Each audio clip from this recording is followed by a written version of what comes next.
부터 시작해요. 할렐루야. 네.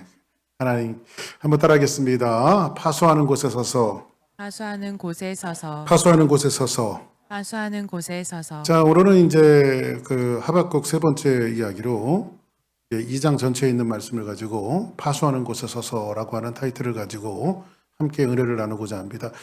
오늘 이제 말씀을 여러분들에게 전하기 전에 아주 그 어려운 시 하나를 제가 여러분들에게 읽어드리겠습니다. 아마 여러분들이 아실는지 모르겠어요. 이 시가 굉장히 어려운 시라 여러분들이 아실는지 모르겠는데 한번 귀를 담아 들으시면 그 시 맞구나 이렇게 생각할 겁니다. 굉장히 어려운 시인데 한번 들어보시기 바랍니다. 한산섬 달 밝을 밤에 수루에 홀로 앉아 긴 칼 옆에 차고 깊은 신음하던 차에 어디선가 일리송 호가는 남해를 끄나니. 어떻게 아시겠어요? 다 아시는 시죠? 이순신 장군이 이제 수루라고 하는 것은 바닷가 같은 데 이렇게 보면 가끔 사극 같은 거 보면 낭떠러지기 같은데 노각처럼 이렇게 저어놓은 곳을 말하잖아요.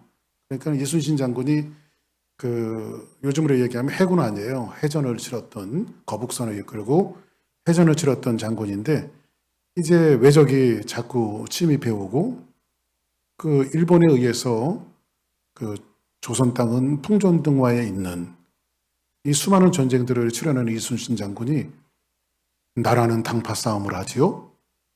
임금은 바로 세워지지 않죠. 거기다가 또 이제 이 국방은 허수로 하고 언제 이렇게 이 조선이 무너질지 모른다라고 하는 이 비통한 마음을 가지고 이제 누각 멀리 바다가 내다 보이는 그 누각에 서서 수루에서 깊은 나라를 지켜야 되겠다 하는 그런 이 결의에 찬 마음을 가지고 조선 땅을 생각하면서 한산섬 달 밝은 밤에 수루에 홀로 앉아 긴 칼 옆에 차고 깊은 신음하던 차에 어디선가 일상 오가는 남해를 끄나니 하는 그런 시를 읊었던 것을 아마 아이들까지도 충분히 다 아는 그런 시일 겁니다. 제가 왜 오늘 이순신 장군의 시로 시작하냐면 오늘 하박국 본문을 보면 이것이 아마 연상이 되어질 거예요. 오늘 이제 본문의 말씀을 한번 제가 이제 보는데 오늘 하박국 2장 1절에 있는 말씀을 같이 한번 읽어봅니다. 시작. 내가 파수하는 곳에 서며 성루에 서리라. 그가 내게 무엇이라 말씀하실는지 기다리고 바라보며 나의 질문에 대하여 어떻게 대답하실는지 보리라 하였더니. 지금 이 하박국 선지자가 마치 이순신 장군처럼 지난 하박국을 하면서 말씀드렸습니다만 하박국은 이 남유다 나라가 총체적인 위기입니다. 하나님의 말씀이 없어요. 두루마리를 펴서 서기관들이 주의 종들이 하나님의 말씀을 읽어주면 그걸 왕이 가져오라고 해서 면도칼로 찢어서 화롯불에 던지는 하나님의 말씀을 경멸했던 그런 시기입니다. 하나님의 말씀이 없으니까 사람들이 죄를 짓는 것을 밥 먹듯이 하고 그 죄의 정도가 일상적인 죄가 아니라 정말 차마 눈 뜨고 보지 못할 이러한 죄악들이 지금 하나님의 백성이라고 하는 유다 땅에서 그런 일들이 자행되어지는 겁니다. 이때에 여러분들에게 말씀드렸다시피 하박국의 이름의 뜻은 두 가지 의미를 갖고 있었다고 그랬죠. 하나는 포옹하다, 끌어안다. 그 아픈 시대를 하박국이 끌어안고 그리고 그 시대와 씨름하는 이런 이중적 의미를 갖고 있는 것이 하박국의 이름이라고 말씀드렸는데 이 하박국이 이제 이런 유다 나라의 힘들고 어려운 상황들을 이끌고 이제 어디로 갔냐면 내가 파수하는 곳에 서며 아마 이제 파수꾼의 심정을 가지고 지키는 사람이잖아요. 파수꾼의 심정을 가지고 성루에 서리라 이렇게 말합니다. 성루라고 하는 게 이렇게 생겼어요. 이렇게 저 뒤에 보이는 거 있죠. 저 뒤에 보이는 높은 거 있잖아요. 저기에서 이 나라가 어떻게 될 것인가 하나님 이렇게 하면서 이제 이 하박국의 저 높은 성벽의 저 성루에서 적들을 관찰하는 적이 어떻게 올 것인가를 관찰하는 이렇게 애절한 마음으로 나라를 지키는 마음으로 백성을 지키는 마음으로 복음을 지키는 마음으로 신앙을 지키는 마음으로 저 성도에 지금 이순신 장군처럼 누가 쓴 거예요? 하박국이 쓴 거예요. 나라의 운명을 짊어지고. 이 파수꾼의 심정으로 이 하박국이 저기에 섰을 때 안타까운 마음으로 섰을 때에 하박국은 이제 하나님의 선지자로서 어떤 모습을 갖고 있냐면 아까 좀 아까 얘기했다시피 내가 파수하는 곳에 서며 성루에 서리라. 근데 이 말씀 이해되셨죠? 무슨 말인지. 어떤 심정으로 하박국이 지키는 자의 모습을 가지고 성루에 섰는지 이해가 되셨죠? 그가 내게 뭐라 말씀하셨는지 기다리고 바라며 나의 질문에 대하여 어떻게 대답하실는지 보리라. 하박국은 수많은 질문을 하나님 앞에 던졌습니다. 그 질문의 내용이 그런 거죠. 하박국으로 하여금 하나님은 그 백성들의 죄를 보게 해요. 여러분들 사람이 사실 좋은 것만 봐도 될까 말까인데 행복할까 말까인데 차마 눈뜨고 보지 못할 이 백성들의 죄악들을 하박국으로 하여금 하나님께서 네 백성들이 이런 죄를 졌다라고 하는 것들을 장담하게 지금 보여주고 있는 거예요. 하박국은 누구죠? 주의 종이에요. 하나님의 선지자예요. 그 죄들 진짜 하나님 앞에 구원받았다라고 하는 하나님께서 이 애굽에서 건져낸 하나님의 백성들이 그 죄악을 떡 먹듯이 하고 있는 것을 보면서 하박국이 하나님께 이게 도대체 뭡니까? 왜 이 나라가 이렇게 돌아갑니까? 하나님 도대체 이게 뭡니까? 이 첫 번째 하나님 앞에 그렇게 질문하고 두 번째는 뭐냐면 그 죄를 보시는데 하나님께서 이 하박국에게 뭐라고 말하냐면 내가 너희 백성들을 반드시 심판할 것이다. 이제 얼마 안 있으면 남유다는 말씀 그대로 하나님께서 말씀하신 그대로 바벨론에 의해서 남유다는 멸망을 당합니다. 심판하실 것입니다. 그런데 세 번째는 뭐냐면 하나님께서 심판하시는데 차라리 하나님께서 그냥 종아리 한 대 때리고 야단을 치면 좋을 텐데 가장 교활하고 가장 나쁘고 그 시대가 가장 무자비하고 흉폭한 바벨론이라고 하는 나라를 들어서 남유다를 내가 심판할 것이다. 여러분들 일부 예배 때도 가끔 생각나서 말씀드렸습니다만은 그래도 그리스도인들이 세상 사람보다 낫습니다. 저는 그렇게 생각해요. 왜냐하면 신앙으로 교육되어지고 항상 말씀을 보기 때문에 그리스도인들은 훨씬 더 낫습니다. 죄 짓는 이런 것들을 보면요. 세상 사람들은요, 죄를 져도 죄가 뭔지를 몰라요. 그것이 죄 자체인지를 몰라요.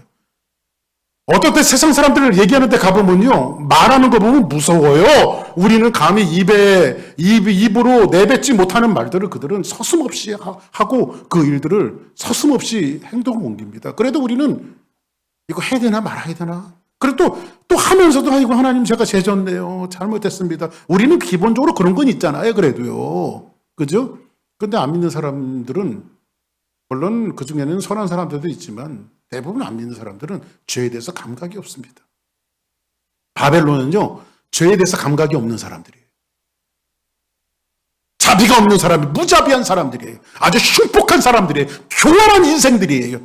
근데 그들을 들어서 하나님의 백성들을 심판하시겠다고 하니까 네 번째 하박국이 생각했던 것은 뭐냐면 도대체 하나님은 왜 세상을 그렇게 경영하십니까? 차라리 하나님께서 한 대 때리고 말아버리지 왜 하나님은 가장 교활한 이 흉폭한 난폭한 무자비한 저 바벨론으로 들어서 어떻게 하나님의 백성을 심판하십니까? 이거를 지금 하박국이 하나님 앞에 질문하면서 지난주에 그래서 설교 제목이 뭐였죠? 어찌하여? 하나님 어찌하여? 하나님께서 경영하는 방식이 이러면 안 되는 거 아닙니까? 절규하며 하나님 앞에 간구하고 있는 겁니다. 오늘 하박국 선지자를 통해서 또 다른 이 그림 하나를 우리가 발견할 수 있는데 한번 따라하겠습니다. 다시 한번 따라합니다. 내가 파수하는 곳에 서며 아멘. 제일 높은 곳에서 여러분들 하박국의 모습이 오늘을 살아가는 저와 여러분들의 신앙의 모습이 아닌가 생각해 봅니다. 지금 세상이 막 돌아가고 있어요. 세상이 지금 하나님의 공인 하나도 없어. 하나님의 말씀도 없고 제대로 제대로 하나님을 섬기는 사람도 없고 입으로는 하나님을 고백하면서도 제대로 하나님을 섬기는 사람이 없는 그러한 시대에 유다가 지금 살아가고 있어요. 근데 그 중에 유일한 한 사람 누구죠? 하박국은 그 성루에 서서 시대를 끌어안고 하나님 앞에 기도하는 이 모습은 오늘날 살아가는 성도들의 모습이 아닐까 저는 그렇게 생각합니다.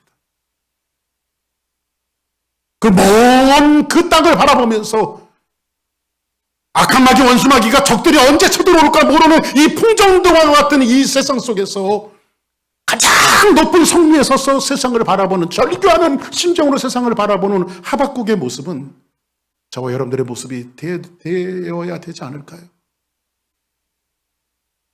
여러분들 가정을 위해서 우리 남편은, 우리 아내는, 우리 아버지는, 우리 어머니는 왜 그래? 이렇게 하기 전에 여러분들이 먼저 여러분들의 성도는 어디입니까? 교회에 대해서 여러분들이 이리 이비하고 왜 교회가 이럴까? 이렇게 얘기하기 전에 여러분들은 과연 하박국처럼 성루에 섰습니까? 왜 이 나라는 왜 이렇게 돌아가야 돼? 정치하는 사람은 왜 저 따위야? 이렇게 여러분들이 얘기하기 전에 여러분들이 하박국처럼 정말 성루에 섰습니까? 여러분의 성루는 어디입니까? 우리의 성루는 아마 예배하는 이 자리일 수 있습니다. 하나님 앞에 주일날 모이고 금요일날 모이고 새벽에 모이고 이 성루에 서서 여러분들이 시대의 아픔을 끌어안고 하나님 앞에 기도하는 모습들. 누구처럼? 하박국처럼. 여러분의 성루는 어디입니까?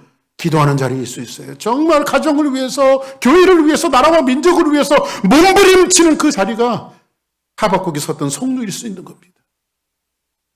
이것이 오늘날 이 시대에 하나님께서 막 돌아가는 세상 속에서 요구하는 그리스도인들의 모습이라고 저는 생각을 해요. 성루는 여러 가지 개념을 갖고 있는데 기다린다, 나는 경계한다, 지킨다, 주목한다 이런 의미를 갖고 있어요. 내가 내 파수하는 곳에 서며 어디에 서려? 성루에 서리라. 그죠? 파수하는 곳에서 다 쓰러져도 나만큼은 마지막까지 여기를 지키겠다라고 하는 이 절박한 마음을 가지고 누가 지금 쓴 거예요? 하박국이 지금 그 성루에 쓴 겁니다. 어디에? 내가 파수하는 곳에. 파수는 뭡니까? 파수하면 제일 먼저 생각나는 게 뭡니까?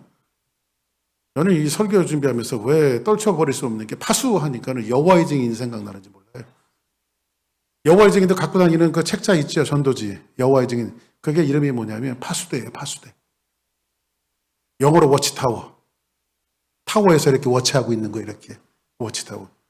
근데 파수대라고 하는 말이 좋은 말이에요, 나쁜 말이에요? 엄청 복음적이고 좋은 말입니다.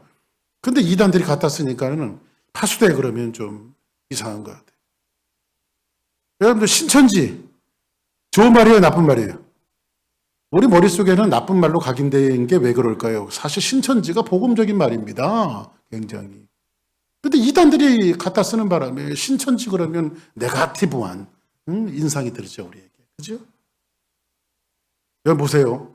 거듭남과 죄사함의 비밀. 거듭남, 죄사함. 좋은 거예요, 안 좋은 거예요? 엄청 좋은 겁니다. 이걸 누가 갖다 써요? 구원파들이 갖다 써요.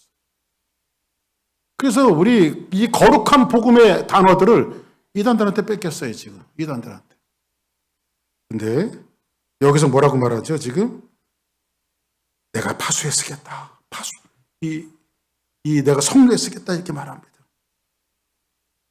오늘 이 말씀을 통해서 우리에게 이야기해주고 있는 것은 뭐냐면 이 하박국이 마치 그 성리에 서서 나라와 민족을 위해서 결단하고 강구하겠다라고 하는 심정을 가지고 마치 누구처럼 창세기 35장에 나오는 야곱처럼 야곱은 하나님 앞에 하나님 내가 평생 주를 위해서 살게요. 성전 지을게요. 가장 고난이 있고 힘들었을 때 하나님 앞에 서원을 했는데 웬걸요. 시간이 지나고 가나안 땅에 들어와서 세겜 땅에 가면서 자기 마음대로 살았어요. 근데 하나님께서 그 집안을 송두리째 흔들어 놓죠. 막. 자기 딸은 성추행을 당해서 성추행이 아니라 성폭행을 당해서 사건이 일어나죠. 자기 아들들은 그 세겜족 속에 있는 이 세겜족 속 젊은 사람들을 전부 다 죽이죠. 도륙을 해가죠. 살인자. 그리고 자기 딸은 몸부리고 그것뿐만 아니에요.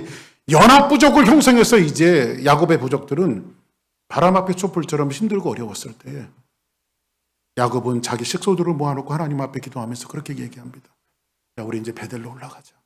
내가 환난한 날에 베델에서 하나님을 만났었는데 내가 지금까지 그것을 잊어버리고 살았는데 베델로 올라가자. 내가 거기서 하나님의 전을 지켰다. 할렐루야. 환난이 오고 시련이 왔을 때 마지막 베델에서는 야곱처럼 지금 하박국은 마지막 이 보루는 내가 저 성리에 서서 하나님 앞에 정말 하나님께서 어떻게 하실런지 이 백성의 이 문제를 가지고 하나님 앞에 기도해야 되겠다. 그리고 뭐라고 말하죠?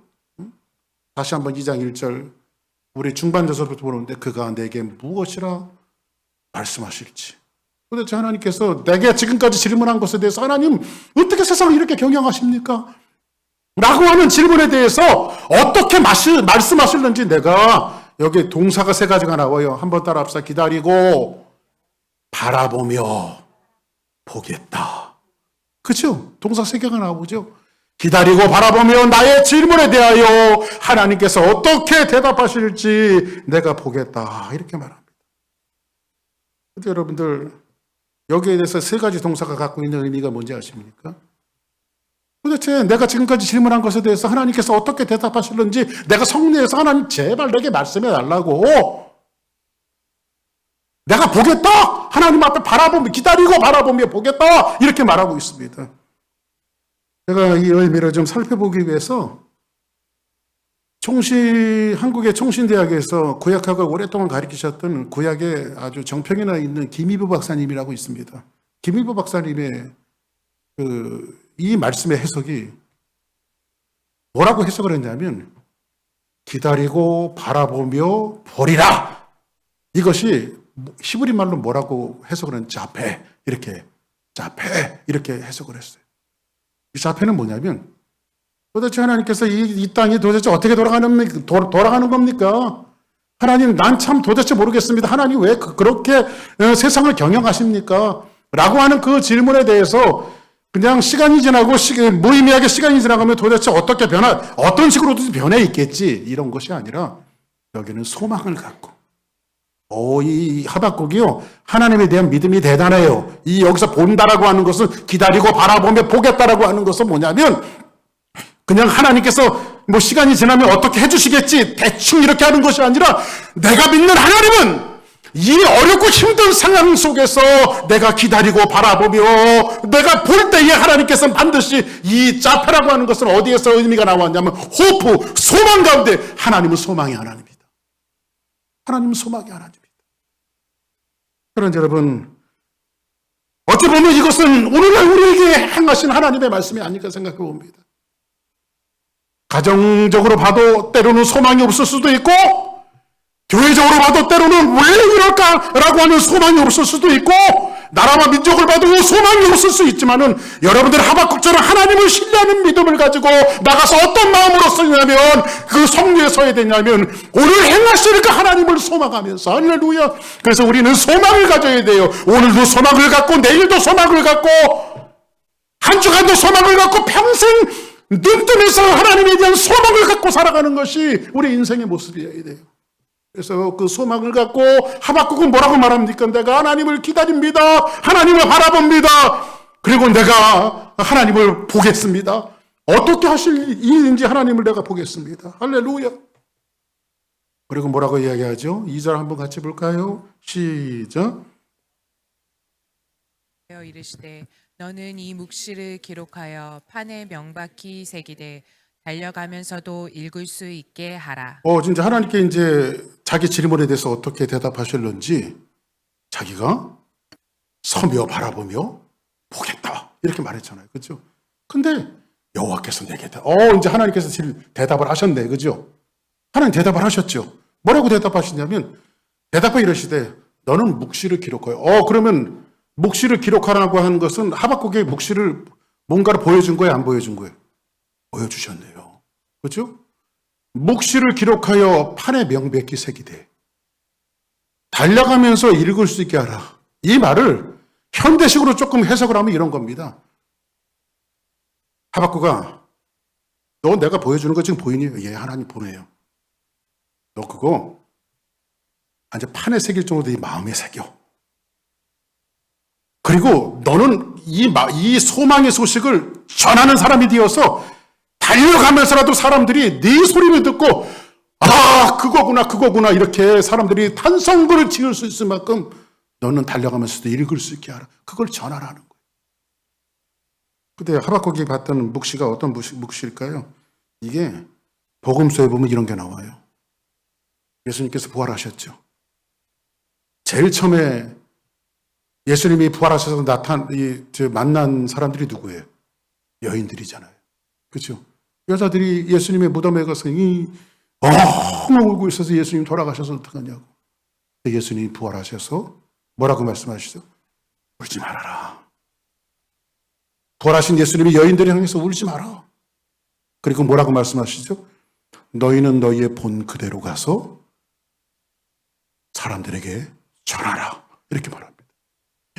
이 여자들이 아마 기도 저풍한 거예요. 예수님이 돌아가셨는지 알고 엉엉 울고 있었는데 예수님이 부활하셔서 산채로 예수님이 그들 여인들에게 보여주시는데 너희들 내가 살아난 거 봤지? 너 그대로 가서 전해. 이 여인들이 아마 난리가 난 거예요. 그래서 막 달려가갖고요. 베드로에게 예수님 살아났어.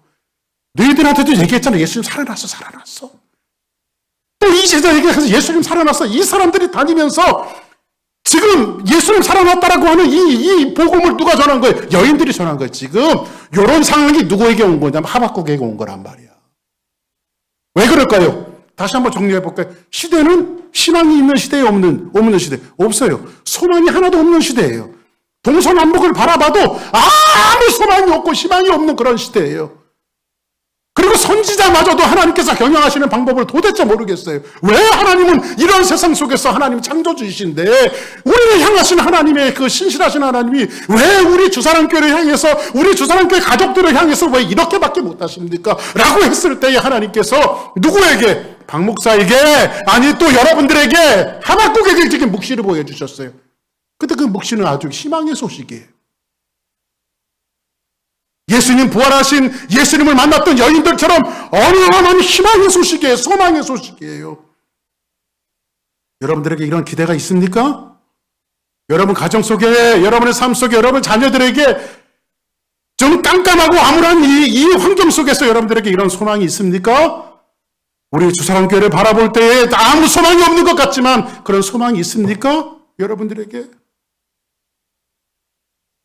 하박국에게는 실망스럽고 아주 역사가 깜깜한 시기입니다. 어디 하나 이 유다 나라는 성한 데가 없어요.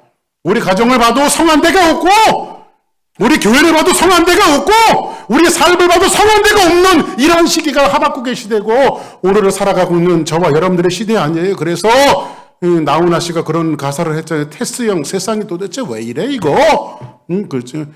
가수들까지도 도대체 이 세상이 왜 이러냐 이거잖아요. 그 시대에 지금 누가 살아가고 있어요?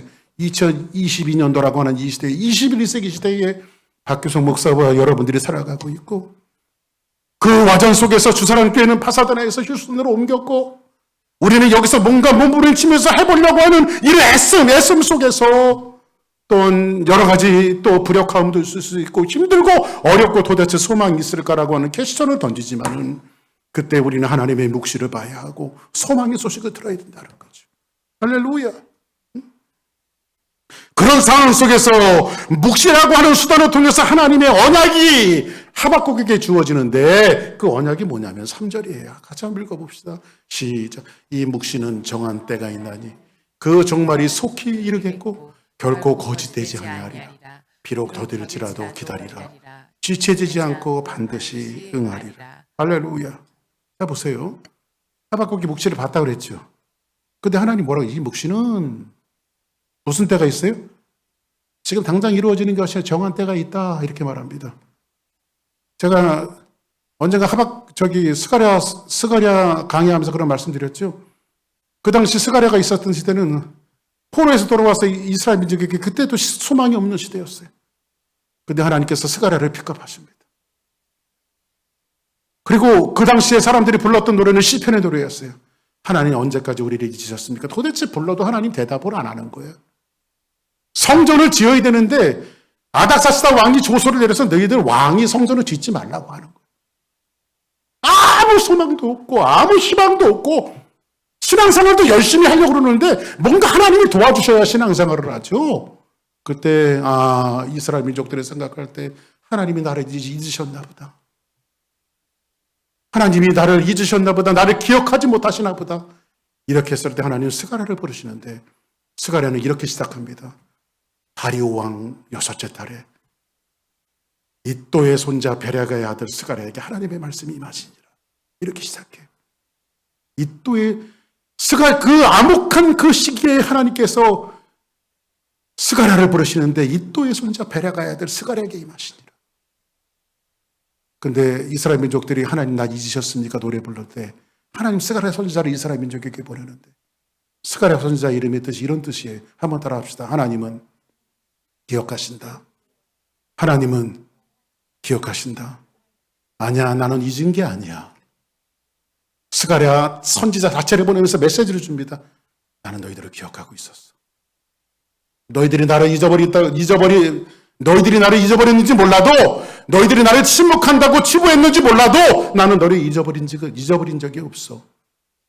근데 이또의 손자, 이또는 이런 뜻을 갖고 있어요. 한번 따르겠습니다. 정해진 시간이 되면.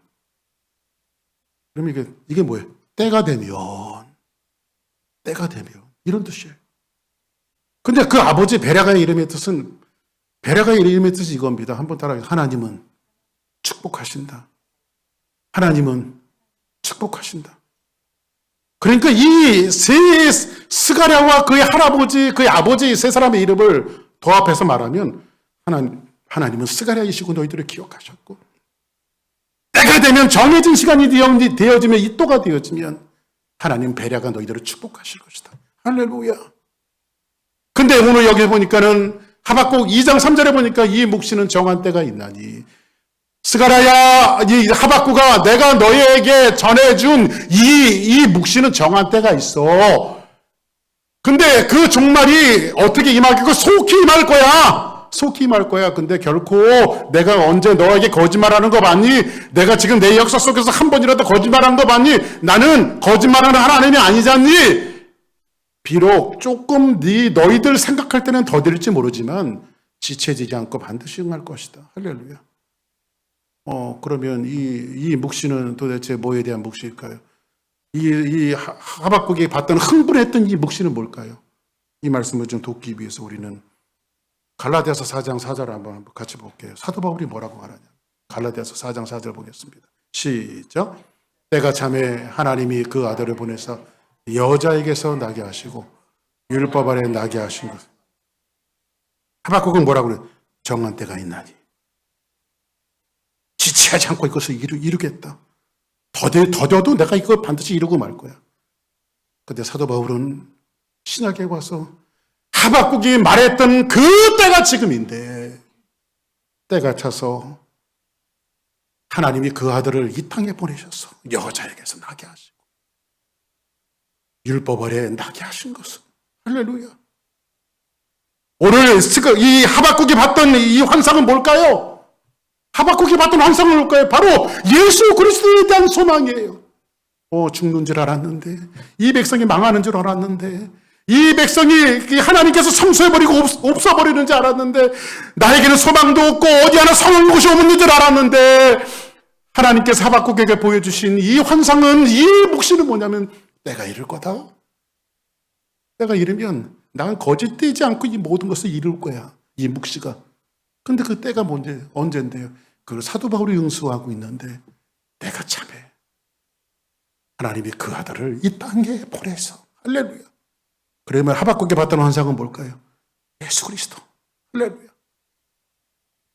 예수 그리스도를 통해서 완벽하게 회복하실 이 나라의 왕국과 이 나라의 축복과 이 나라의 평안과 이 나라의 은총, 이것을 지금 하박국이 지금 사도 바울이 있기도 수백 년 전에 그 환상을 보고 있는 거예요. 그 이상을 보고 있는 거예요. 그래서 이것을 가지고 히브리서 기자는 뭐라고 이야기합니까? 히브리서 10장 35절 같이 한번 볼까요? 그러므로 너희 담대함을 버리지 말라. 이것이 큰 상을 얻게 하느니라. 분들하고 인사하세요. 담대함을 버리지 마십시오. 할렐루야. 어깨도 쫙 펴고요. 담대함을 버리지 말아요. 지금 우리가 처한 환경들이 조금 힘들고 어려운 환경이라 할지라도 우리는 환경을 보는 것이 아니라 하나님을 봐야 돼. 우리 가운데 역사하시는 하나님을 볼 줄 알아야 돼. 그러므로 담대함을 버리지 말라. 이것이 큰 상을 얻게 하느니라. 어떻게 해요? 너희가 인내가 필요하면 주사랑교회 성도님들, 여러분들이 인내가 필요합니다. 그건 박 목사에게도 해당되는 겁니다. 인내가 필요하면 너희가 하나님의 뜻을 행한 후에 약속하신 것을 받게 합니다. 할렐루야.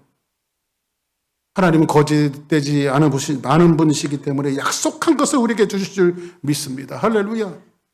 어떻게 해요? 소망에 근거한 기다림으로 이야기합니다. 아까 말씀드렸죠? 하박국에 나가서 그냥 어떻게 될까? 뭐 되는 대로 되겠지? 이게 아니라 소망을 근거해서 나가서 하나님 내가 인내하고 페이션하고 참는 것은 하나님은 하나님 아닙니까? 할렐루야. 소망을 근거해서 이 기다림을 내가 보겠다 이렇게 말하잖아요. 그렇죠? 우리는 항상 그런 모습이 있어야 돼요. 할렐루야. 내일 소망이 있습니다. 할렐루야. 여러분들에게 이 돌아오는 한 주간이 여러분들에게 소망의 한 주간이 되어질 거예요. 교회적으로도 마찬가지고 할렐루야. 우리는 그걸 바라봐야 돼요. 그리고 뭐라고 말합니까? 잠시 잠깐 후면 오실 리가 오시리니 지체하지 아니하리. 누가? 오시리가 누구예요? 바로 예수 그리스도. 아멘. 예수 그리스도. 그리고 38절에 뭐라고 말합니까? 나의 의인은 믿음으로 말미암아 살리라. 또한 뒤로 물러가면 내 마음이 그를 기뻐하지 아니하리라 하셨으니. 이거 많이 듣는 말씀 아니에요? 히브리서 기자가 뭐라고 합니까? 나의 의인은 믿음으로 말미암아 살리라. 저는 여러분 믿음 하나 갖고 살 수 있습니까? 하박국이 뭐라고 이야기합니까? 하박국 다시 한번 볼까요? 4장 보겠어요.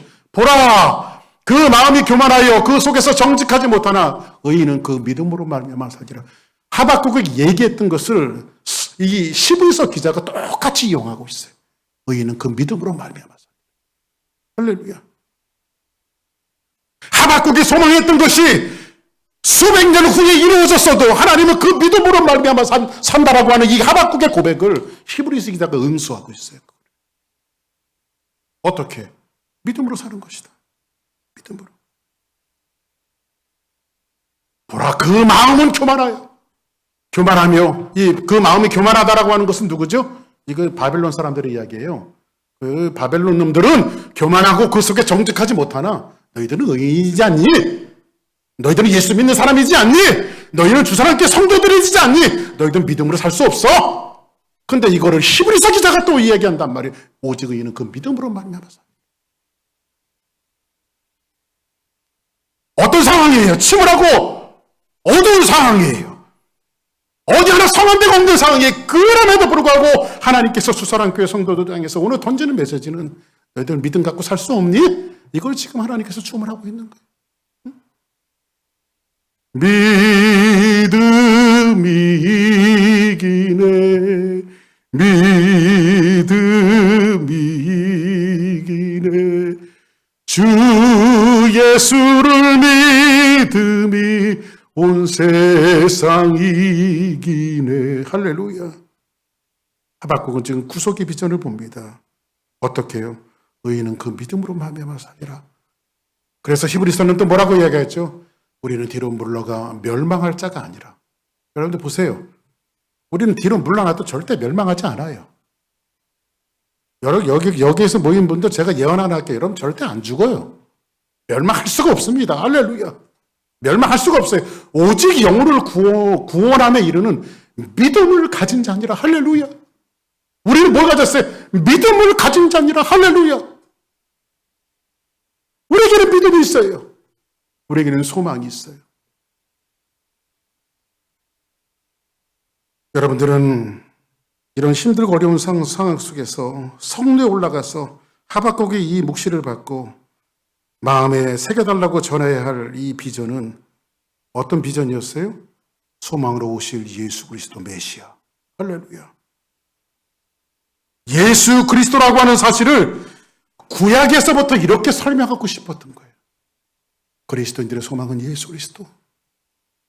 저 먼 구약에서부터 끊임없이 믿음의 사람들에게, 믿음의 동료들에게, 유다 민족들에게, 이스라엘 민족들에게 끊임없이 이야기하고 싶었던 것은 뭐냐면, 너희들 세상에 돈 많이 벌고 좋은 거 가지고 좋은 거 많이 먹고 좋은 차 타고 다니고 이것이 너희들의 소망이 아니라 예수 그리스도가 너희들의 소망이야. 이걸 말해주고 싶은 거야. 할렐루야. 비록 가진 거 많이 없고 때로는 몸이 좀 약하고 힘들고 어느 것 하나 우리 성한 것도 없는 우리의 인생을 바라볼 때 여러분들 기죽지 마세요. 왜? 너희는 믿음을 가진 자기 때문에. 할렐루야. 어떤 믿음? 예수 그리스도라고 하는 소망의 믿음을 가진 자들이기 때문에. 나이가 저도 이제 조금씩 들어가면서 세상에 대해서 뭐라 그럴까? 여러분 세상이 좋습니까? 세상이 좋다라고 하는 것은 여러분 아주 젊은 거예요. 세상은요 아주 진저리가 납니다. 주변 환경을 봐도 참 이놈의 세상은 왜 이러나? 주변 사람들 봐도 저 사람은 도대체 왜 저러나? 또 이 사람 저 사람을 봐도 돌아가신 분이 그런 거 얘기했죠. 왜 나만 갖고 그래? 하면서 그런 이야기들이 잘박하게 튀어나올 때가 있죠. 그래서 나이가 들수록 세상이 진저리 쳐지는 것은 굉장히 정상적이에요. 굉장히 정상적입니다. 결국 선지자에게 보이시는 이 묵시는 마음에 새기면서 전파라는 것은 단편적 역사만을 말하는 것이 아니라 오고 오는 세대에 예수만이 소망이라고 하는 사실을 이렇게 얘기하고 싶었던 거예요. 여러분들 보세요. 아침에 눈을 떴죠? 분명히 여러분들은 오늘 밤에 잘 거예요. 내일은 또 눈을 뜰 거예요. 또 잘 거예요. 우리는 이게 뭘 연습하냐면요. 죽고 부활하는 것을 매일매일 우리의 삶 속에서 연습하는 거예요. 여러분들 잠 한번 들어보세요. 깊은 잠 드는 사람은요. 앞에서 별짓을 다 해도 몰라요. 그 죽는 연습하는 거예요, 우리가. 죽는 연습. 또 아침에는 눈을 뜨고 근데 그런 시대 속에서 우리가 정말 중요한 것은 여기서 무슨 연습하는 거예요? 부활 연습하는 거예요. 예? 보세요, 여러분들. 아침에, 밤에 여러분들 잠을 자는데 하나님이 안 깨우면 어떻게 될까요? 돌아가신 거예요. 우리 외할아버지가요. 우리 외숙모님이 아버님 식사하세요 하면서 문을 똑똑 두드리니까 얘기를 안 하시더니 아무 말씀이 없으시더래요. 하도 불러도 대답을 안 하셔서 문을 열고 들어갔더니 이렇게 하고 주무신 거예요. 그냥 돌아가신 거예요. 이렇게 하고 돌아가셨어요. 하나님 안 깨우면 죽는 거예요. 근데 여러분과 저도 예배가 아니죠? 거기에 대해서. 우리는 지금 이런 연습을 하고 사는 거예요. 그죠? 우리가 사는 이 땅에서 하늘에 대한 향수병을 일으킬 만큼 정말 중요한 것은 뭐냐면 우리 이민 생활하면서 제 집사람하고 항상 그런 얘기합니다. 저는 여기서 이제 저도 뭐 20여 년을 살았잖아요. 미국 좋으세요? 아이, 뭘 좋아요. 그치? 뭘 좋아요. 여러분들 제가 언젠가 말씀드렸죠. 미국에 사는 한인들한테 가장 가고 싶은 나라. 부동의 1위, 한국, 대한민국. 저는 이제 막 그렇게 피곤해도요. 한국 스케줄이 잡혀서 갈 때면요. 그 이튿날부터 잠이 안 와요. 한국 갈 거 생각하니까. 그리고 막 이렇게 꾸벅꾸벅 졸다가 인천공항에 내리더니 눈이 반짝 떠져요. 그냥 반짝 떠져요. 나 한국에 왔구나. 왜 그럴까요? 여기가 원래 내가 나하고 잘하고 그냥 자랐던 곳이기 때문에 그래요. 미국은요. 살아보니까요. 정이 붙는 것보다 정내미가 떨어져요. 그래서 연세 많이 드신 분들이요. 여기만 하시는 분들이 많더라고요. 다시 한국 돌아가시는 분들. 왜 그럴까요? 여러분들 가장 한국인들, 이민자들에게 무서운 병이 있죠. 홈식. 향수병이에요. 왜 이 땅에 우리가 세상에 진절이 낮을까요? 도대체 이 세상은 살 데가 못 돼. 왜 자꾸 우리가 이렇게 얘기할까요? 우리가 가야 할 곳은 이 땅이 아니라 하나님의 나라이기 때문에. 아멘. 하나님의 나라가 우리의 고향이기 때문에 그래요. 오늘 하박국은 오직 의인은 그 믿음으로 말미암아 살리라. 히브리서 기자도 이것을 받아서 오직 의인은 그 믿음으로 말미암아 살리라. 그래서 여러분들 우리의 일상이 예수만이 소망이며 하나님 내가 예수 그리스도 아니면 버틸 수 없습니다. 이 마음을 가지고 저와 여러분들이 살아야 돼요. 결론을 한번 내릴까요? 하박국은 이렇게 결론을 내립니다. 보라 그의 마음이 교만하여 그 속에 정직하지 못하나 의인은 그 믿음으로 말미암아 살리라.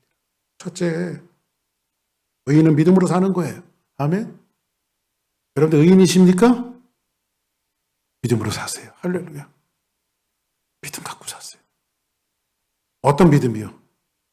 예수 그리스도를 소망으로 붙드는 믿음. 할렐루야. 비록 지금은 힘들고 어려울지라도 1시간, 여러분들 그런 거 기대하십니까? 1시간, 2시간, 3시간. 정말 소망을 갖고 하나님 앞에 기도하는 겁니다. 지난 금요일도 그렇고 매주일마다 그렇고 하나님 정말이 우리 교회 예배당의 빈자리들마다 하나님의 은혜로 채워지는 역사가 있게 하옵소서. 변화되지 않아도 우리는 소망을 갖고 기도하는 거예요.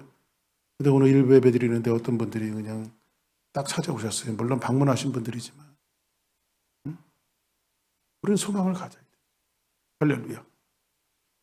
그 소망이 우리 안에 있을 때 흥분되지 않습니까? 왜? 우리는 믿음. 할렐루야. 믿음. 두 번째는 뭐냐면 이런 거예요. 2장 14절에 있는 말씀 같이 한번 보겠습니다. 시작. 물이 바다를 덮은 같이 여호와의 영광을 인정하는 것이 세상에 가득함이니라. 아멘. 말하지 못할 상황에서도 누구를 인정해? 여호와의 영광을 인정하는 거예요. 아멘. 지금 하박국이 봤던 환상은 뭐냐면 물이 바다를 덮은 것 같이 너 나의 영광을 인정할 수 있니? 그래서 여러분들 칠흑같이 어둡고 힘들어도 여러분들이 한 가지 멈춰야 될 것은 뭐냐면 침묵해야 될 것은 뭐예요 여러분들? 이 어두운 상황 속에서도 여호와의 영광을 인정하는 거예요. 할렐루야. 나는 하나님이 인정합니다. 내게 소망을 주실 것이고 반드시 오늘보다 내일이 나아질 것이고 이 삶을 나아질 것이라고 하는 삶 소망을 갖고 살아가다 보면 언젠가는 커밍 예수님 본체이신 정말 나를 완벽하게 회복하실 예수님을 만나겠지요. 이 소망 갖고 살아가는 거죠. 아멘. 그리고 마지막 한 가지입니다. 20절 시작. 여호와는 그 성전에 계시니 온 땅은 그 앞에서 잠잠할지니라 하시니라. 하나님이 안 보여요. 근데 여호와가 어디 계시대요? 성전에 계시대요. 그렇죠? 여호와 하나님이 어디 계세요? 성전에 계세요. 성전은 뭐 하는 곳이에요? 핏부림이 있는 것이고 속지 않은 곳이에요. 그 모형이 누구로 완성됐어요? 성전은 예수님으로 완성됐어요. 여호와가 예수님께 있고 예수님이 여호와. 그래서 예수님이 뭐라고 말하죠? 나를 본 자가 곧 아버지를 본 자니라. 아멘. 여러분들 예수님을 보고 있습니까? 여호와는 그 성전에 계시니. 일일비하지 말고 그 앞에서 잠잠하고 하나님께서 어떻게 우리의 삶을 이끌어 가시고 우리 주사람께를 어떻게 이끌어 가실지 보란 말이에요. 할렐루야. 어떻게 소망을 가지고 희망을 가지고 보란 말이에요. 할렐루야. 우리 교회는 이번 주보다 다음 주가 나아질 것이고 여러분의 삶도 마찬가지고 이번 달보다 다음 달이 또 나아질 것이고 점점 하나님께서 그 사람들로 채워서 하나님의 영광을 드러내실 거예요. 그게 우리가 믿는 하나님이죠. 이 하나님 붙들고 참된 소망을 가지고 뚜벅뚜벅 한 주간도 여러분들이 길을 걸어갈 때 이 소망이 하나님이 여러분들의 삶을 일으키시고 가정을 일으키시고 자녀들을 일으키시고 우리 주사람교회를 일으키시는 이 놀라운 역사의 현장에 아름다운 간증을 갖는 귀한 축복자들 우리 주사람교회 성도들이 되기를 예수의 이름으로 간절히 축복합니다. 다 같이 하셔서 일어나시겠습니다. 이